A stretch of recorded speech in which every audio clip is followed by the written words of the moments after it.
তো হ্যালো বন্ধুরা, চলেছি নতুন একটা ব্লগে। তো আজকে আমরা যাব চালতেবেড়ে চকমরিচা গ্রাম। সেখানে আছেন ভাঙড়ের বিধায়ক বীরজাতা নওশাদ সিদ্দিকী ভাইজান। সেই ভালোবাসার ভাইজানের সঙ্গে আমরা দেখা করতে যাচ্ছি। তো চলো বেশি দেরি না করে আমরা মূল স্থানে গিয়ে ভিডিওটা আবার শুরু করব। তো ফাইনালি বন্ধুরা আমরা চলে এসেছি, এটা কি গ্রাম বা চালতেবেড়িয়া চকমরিচা। তো অনেকক্ষণ অপেক্ষা করার পর এখানে মিরাজ ভাই আমাকে বললো, ভাই তুমি একটু ওয়েট করো, আমি আসছি। তো আমরা এখানে অপেক্ষা করেও দেখি, মিরাজ ভাইকে ফোন করেছি, তিনি আসবেন, তার সঙ্গে ইম্পর্টেন্ট একটা কথা বলবো। তো চলো বেশি দেরি না করে ভাইয়ের সঙ্গে দেখা করবো আমরা, চলো। তো কিছুক্ষণ অপেক্ষার পর ওই যে দেখতে পাচ্ছ মিরাজ ভাই আসছে, এই যে মিরাজ ভাই আসছে, দেখো ভাই কখন আজ এই সব আসলে? কেমন আছেন বলো? আমি ভালো আছি, তুমি কেমন আছো? ভালো আছি। তুমি ভালো আছো তো? আর এই রোদের মধ্যে আসছে, তোমার মানে কষ্ট হচ্ছে না রোজার সময়? খুব তো কষ্ট হচ্ছে, কিন্তু ভালোবাসা এত দূর থেকে আসে। আমি যেমন ভালোবাসা এসেছি, দেখেন তুমিও তো ভালোবাসা এসছো। হ্যাঁ সে তো, দেখো মিরাজ ভাই সেই দিন দেখা করেছিলাম, সেই দিন তো ভিডিওটা অতটা ভালো হয়নি। তা ওতে আমি বলেছিলাম যে মিরাজ ভাইয়ের সঙ্গে একটা সুন্দর একটা স্পেশাল একটা ব্লগ দেবো, তা এটা কবে হবে? দেখো একদিন করতে করতে এই রোজা পড়ে গেছে, যার কারণে করা হয়নি। এত মানে রোদের ভিতরেও আজকে প্রথম রোজা, এত কষ্টের ভিতরেও যেমন আমি ভালোবাসায় এসেছি, তুমিও এসছো, ইনশাল্লাহ একদিন হবে। মিরাজ ভাই খুবই মানে ভালোবাসার একটা মানুষ, মানে যেরকম নওশাদ সিদ্দিকী যেরকম মানে ভালোবাসার মানুষ, সেরকমই মানে একটা জিনিস বুঝি না যে আইএসএফ নেতারা এত ভালো হয় কেন। তাকে মানে ভাইকে যদি বলি যে ভাই একটু প্রবলেম আমাকে একটু দিয়ে আসো, যখন যে প্রবলেম বলি ভাই মানে সব নেতারা আমাকে সাহায্য করে। মানে এটাই বুঝতে পারি না যে এদের মধ্যে কি আছে, এমন কি ভালোবাসে এতটা মানুষকে। দেখো আইএসএফ কোনোদিন মানে হিংসার রাজনীতি শেখায় না। আমরা তো নওশাদ সিদ্দিকীর আদর্শিত। তিনি সবসময় বলেছেন যে প্রত্যেক মানুষ, সে তৃণমূল করতে পারে, বিজেপি করতে পারে, আরও অন্য দল করতে পারে, আইএসএফ করতে পারে, প্রত্যেকের কাছে আমাদের পৌঁছাতে, প্রত্যেককে পরিষেবা দিতে, এটাই ভাইজানের নীতি।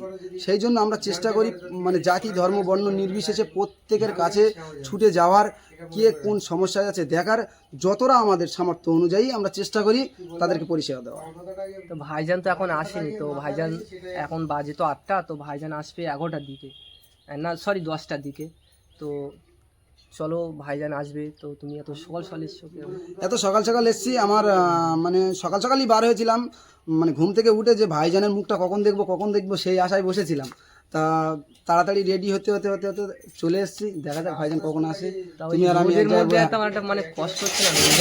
কষ্ট তো হচ্ছে, কিন্তু ভাইজানের মুখ দেখলে সব কষ্ট দূর হয়ে যাবে। চলো এক জায়গায় বসে এটা গল্প সত্য করি। ভাই, এইটা আমি মানি, কেউ না মানুষ ভাইজানকে দেখলে না ভাই সত্যি কথা মানে খিদে লাগে না সারাদিন। হ্যাঁ, যত বড় ধরনের কষ্ট হোক, সব কষ্টই বৃথা। আর সত্যি বলো যে আজকে আমার একটা সমস্যা, কারণ আমি রোজা নেই, কিন্তু এখন পর্যন্ত আমার একবারও মানে না খিদে লাগছে, না কষ্ট হচ্ছে, না কিছু হচ্ছে।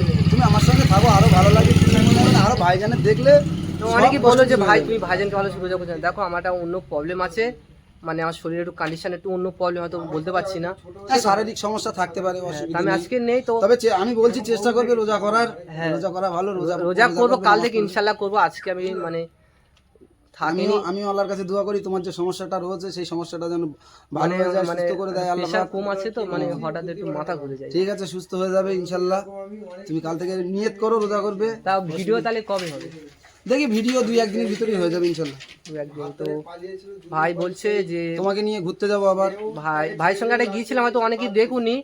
তো দেখো মিরাজ ভাইয়ের সঙ্গে একটা ব্লগ ভিডিও আছে, ওইটা দেখো। তো চলো ভাইজান আর কিছুক্ষণের মধ্যে আসবে, ভাইজানের সঙ্গে আমরা দেখা করবো, চেষ্টা করবো মুসাফা করা, জানি না কারণ এখানে প্রচুর মানুষের ভিড়। তো তোমাকে নাই স্বাগতম স্বাগতম দেখো দেখো কোন আয়া দেখো দেখো কোন আয়া দেখো দেখো কোন আয়া বাংলার বাগ নওশাদ সিদ্দিকী ভাইজান, আমরা তোমাকে জানাই স্বাগতম স্বাগতম স্বাগতম বাগ নওশাদ সিদ্দিকী ভাইজান, আমরা তোমাকে জানাই স্বাগতম স্বাগতম স্বাগতম ইনকিলাব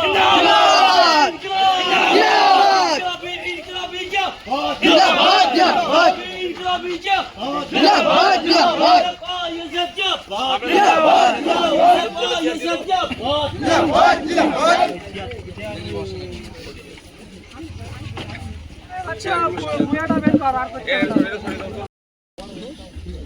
ভাইজান, আপনি যে এলাকাতে জনসংযোগ কর্মসূচি নিয়ে এসেছেন, আমরা একটুখানি আগে দেখছিলাম যে তৃণমূলের নেতারা একেবারে এলাকা টহলদারি দিচ্ছেন, এবং এখনো পর্যন্ত কিছু তৃণমূলের নেতাকর্মীরা ঠিক আপনি যে একটা বক্তব্য দিচ্ছেন আপনার পিছনে বসে রয়েছে। অসুবিধা কি হচ্ছে? তৃণমূল তার মতো করে রাজনীতি করবে, আইএসএফ এর মতো করবে, সিপিএম এর মতো করবে, বিজেপি কংগ্রেস যার ইচ্ছা যেরকম ভাবে রাজনীতি করবে। আর কেউ যদি ধমকে চমকানো করতে যায় তাহলে ছাড়াবে না, 100 বার থাকবে। এটা গণতান্ত্রিক রাষ্ট্র, বা পশ্চিমবাংলায় মানুষ যে যার মতো যার দল যাকে ভালো লাগবে সে তার দল করবে, তার কোনো সমস্যা নেই আমার। আপনি চালতেবেড়িয়া গ্রামে আসেন, এবারে এই কাছে ঘুরঘুর করছে, এটাও তো হতে পারে আইএসএফ এর আদর্শ সব দেখছে, বিগত দিনেও দেখেছে, হয়তো গা ঘাসাচ্ছে, আগামী দিনে আইএসএফ এর ঝান্ডা ধরবে, ভিতর থেকে অনেক যোগাযোগ রাখছে। শওকত বাবু যেভাবে এদেরকে শোষণ করছে না, এরাও ব্যতিব্যস্ত হয়ে পড়েছে। শওকত মোল্লার র কমিটি থেকে বাদ দেওয়া হয়েছে, কোর কমিটি থেকে বাদ দেওয়া হলো। কি করবো আমি? তারপরে তৃণমূলের নেতারা আইএসএফ এর নেতাদের পাশে ঘুরে বেড়াচ্ছে, এবং কি তাহলে কি তারা জয়েন করবে? তারা শওকত মোল্লার পাশের লোক তারা। আমি ওটা বলতে পারছি না, তবে একটা কথা বলছি, শওকত সাহেব বড় নেতা হোক কোনোদিনের জন্য চাইবে না সবসময় বোমাবাজি, মারামারি, হানাহানি করবে, এটা দেখাতে চাই। শুধু শওকত সাহেব নয়, আরও যারা আছে তাদেরকে এরা কোনোদিন নেতা করতে দেবে না, এদের মারামারির কাজে লাগাবে। এই কি একটা কোর কমিটি থেকে দেখলাম সেখানে হলো, সেখানে শওকত সাহেবের নাম নেই, অলরেডি সে শওকত সাহেব। এটা অনেক বিতর্ক আছে, অনেক তর্ক আছে। শুধু একটা কথা আমি বলবো, যে গরু দুধ দেয় তাকে লালন পালন করবে, দুধ দেওয়া বন্ধ হয়ে গেলেই তাকে বাজারে তুলবে। আরাবুল ইসলাম সাহেব এতদিন দুধ দিচ্ছিল, আরাবুল ইসলাম সাহেবকে লালন পালন করেছে, খাইয়ে দাইয়ে হষ্টপুষ্ট করে রেখেছিল। যেই দুধ দেওয়া বন্ধ করে দিয়েছে, ওই আমাদের তো মামলা ছিল, আরও অনেক মামলাতে জেল খাটিয়ে দিয়েছে। তো আমি এখন দেখছি এবার যেন মনে হচ্ছে শাহজাহান শেখের পরে আরও শওকত সাহেবের মধ্যে একটা জায়গায় টার্গেট মনে হচ্ছে, আমার তো বুঝতে পারছি। যদিও যে অন্যায় করেছে সে অন্যায়ের ছাড় নেই, তাকে শাস্তি ভোগ করতেই হবে। কারণ আপনারা জানেন এসটিএফ কদিন আগে জীবনতলা থানাতে একটা এফআইআর করেছে, কি কার্তুজ উদ্ধার হয়েছে। সেই অ্যাকচুয়াল উদ্ধারের হেভি অংশ হয়েছিল কিন্তু উত্তর 24 পরগনায়, দক্ষিণ 24 পরগনায় নিয়ে এসে আবার জীবনতলা থানাতে এখানে এফআইআর হলো, এটাও কিন্তু আমাকে ভাবাচ্ছে। ভাইজান, আজকে আমরা এই এলাকাতে আসলাম, কিন্তু এই এলাকার কিছু মানুষ তারা বলছিল যে ঠিক আপনি যখন এইখানে আসবেন ঠিক তৃণমূলের নেতাকর্মীরা তারা আপনাকে দেখে গো ব্যাক স্লোগান দেবে, কিন্তু আপনাকে দেখার পরে তারা চুপচাপ করে বসে রয়েছে। কারো যদি ভালো লাগে দিলে দেবে, কালো পতাকা দেখার হলে দেবে। আমি জিজ্ঞাসা করবো কেন দিচ্ছ, তার জিজ্ঞাসা করবো যদি সুযোগ পাই যে কেন দিচ্ছ ভাই। যদি যুক্তিসঙ্গত থাকে বলবো আর একটা বেশি করে কালো পতাকা দিয়ে আরো দুবার স্লোগান বলা, আমার এই যুক্তির বাইরে হয়ে বোঝানোর চেষ্টা করবো কি হয়েছে। এটাও তো হতে পারে শওকত মোল্লা বারবার বলতেন মমতা ব্যানার্জি তার পাশে আছে, এবং যে কোর কমিটি থেকে একটা কথা বলো ভাই, ওইসব বাদে অন্য কথা বলো, ওদের নাম কম না ভাইজান।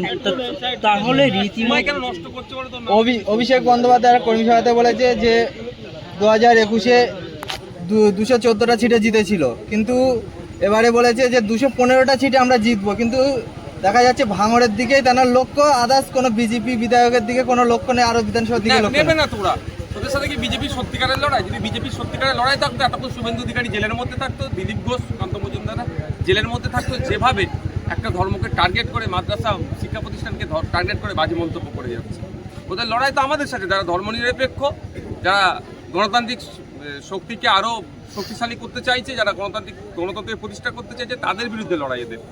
কারণ আমরা জাত ধর্ম বর্ণের নির্বিশেষে বঞ্চিত মানুষের পাশে থাকছি, এই জন্য এদের অসুবিধা হয়ে যাচ্ছে। আমরা বিধানসভার মধ্যে ফেক ST/SC সার্টিফিকেটের বিরুদ্ধে যেভাবে কথা বলছি, ওবিসি থেকে মুসলমানরা যাতে ইনক্লুড হয় ওবিসিতে তার দাবিয়ে তুলছি। আমরা বিধানসভার মধ্যে যেভাবে জল জমি জঙ্গলের দাবি করছি, অধিকারের কথা বলছি, ঠিক একইভাবে ওয়াকফ সম্পত্তি যেন না বেহাত হয় তার কথা বলছি।